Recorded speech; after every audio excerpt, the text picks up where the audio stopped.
everyone, welcome back to my channel. Today I wanted to do a highly requested video, and that is the what's on my phone. So the phone that I have is the Samsung Galaxy S8 Plus. I just wanted to share with you pretty much how my phone is set up this time around. I have done what's on my phones with my Samsung Galaxy S6 Edge as well as the S7 Edge, and now this is the S8 Plus. I just really wanted to pretty much show you my layout, and I think videos like these are a great way to see kind of like the evolution of the phone in terms of how I set it up and how I lay it out. I've always said that I like my phones to kind of reflect how I feel in terms of my aesthetic and pretty much how my mind works, and I like to kind of compartmentalize different aspects of my life, and that's pretty much how my phone is set up. So I hope you enjoy this video, and let's jump right in. Well, this is pretty much my phone and how it's laid out. My wallpaper is from Pinterest, and I'll be sure to link that down below. My icon pack gives me access to a clock and a weather widget. The icon pack that these widgets are specifically from is called Lines, and I'll be sure to link that down below. So on the front page I have the phone and my messages. I use those pretty much all the time, so I like to have access to those as soon as I unlock my phone.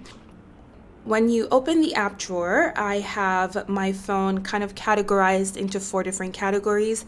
This is very similar to how I had it on my S7 Edge, and so I just decided to kind of carry that over into this phone as well too, but it's set up a little bit differently. On my S7 Edge, my categories were numbers, and this time I have them written out. So I have life, social, create, and miscellaneous. Life gives me access to all the apps that I use on a regular, almost everyday basis. And social are my social media apps. Create are all the apps that I use to edit, and then miscellaneous. So just to go back to the beginning, this is pretty much all the apps that I use on a regular basis. So BMO is my banking app. I also have calculator, calendar, Chrome, clock, contacts, gallery, maps, Samsung Notes, Sonos, Spotify, Starbucks, TD Canada, and WhatsApp. Social is not as many. I don't have Facebook anymore, so I have Gmail, Instagram. I do have Facebook Messenger, which surprisingly I didn't know that you can use even though you don't have Facebook. So I have Facebook Messenger, Pinterest, Vero, YouTube, and YT Studio. And if you guys are not following me, definitely go ahead and follow me on Instagram. I like posting on there. I haven't done it in a while, but I'm getting back into it slowly, and I pretty much just post everything. And just in case you didn't know, I do have pictures of my Paris trip on Instagram, so definitely go ahead and check that out. So that's pretty much it for social. Then I go into create, and this is probably my favorite folder. It has all of my photo editing apps that I really like to use. And just to quickly go over it, I have a Color Story, Adobe Sketch, Afterlight, App for Type, DJI Go, Do Recorder, InShot, Lightroom, Snapseed, Snow, Unfold, Unum, and Visco or VSCO. My favorite ones are App for Type, which is an app that allows me to pretty much put doodles on my photos. So for example, I can go on this one and I can write hello, and I pretty much get to pick whatever font I want. For the record, Wilderness is my favorite, so if you follow me on Instagram, then you'll know that's the font that I really like to use. But this one also allows me to put arrows or brush strokes or any of those things. The next one that's a favorite of mine is InShot, and basically InShot allows me to kind of play around with the cropping on my photos. So if I want to share it on stories, I can do that. And it also has really cool filters as well. Another one that's a favorite of mine is Snow. I don't like using everything there, but most of the ones that I do like to use are just kind of like in the camera or the collage section. This one is called Unum or Unum. Unum is really cool for just kind of organizing your Instagram photos if you want to see what it looks like before you upload it. You don't necessarily need it, but it's also really nice. And I really like Unfold as well.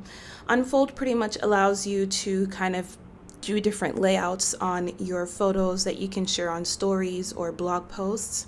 And then VSCO, my ride or die photo editing app that I've been using for a very, very long time. This one is no stranger to the social media environment, so I don't really think I need to get into that. So that's pretty much it for my photo editing apps and all of that stuff. And then finally on my last page, I have miscellaneous, and these are just apps that I don't use often, but I use them enough to give them their own page. So I have Air Canada. I actually downloaded this when we booked our trip for Paris, just to keep track of our flights and stuff like that. And we will be traveling again soon. We're actually going to Bermuda next month, so that app is going to come in handy again. I have Airbnb. In entertainment, I have pretty much all of my games. My favorite games, and I've talked about these before, are the Cube Escape or the Rusty Lake series. I also have Netflix, Candy Crush, Sudoku, Duolingo, and Kobo Books. So that's pretty much all of my entertaining apps if I'm bored or anything like that. And when you have a kid, you do not get bored, so that folder doesn't actually get used very often anymore. I have food, so I have Bean Hunter, which is really good for finding coffee shops, Foodora, Grab, Just Eat, and The Fork. Next, I have my Rogers, which is pretty much the app that gives me access to paying my phone bill, monitoring my data, and stuff like that. Realtor.ca, because I like to look at big fancy houses I can't afford.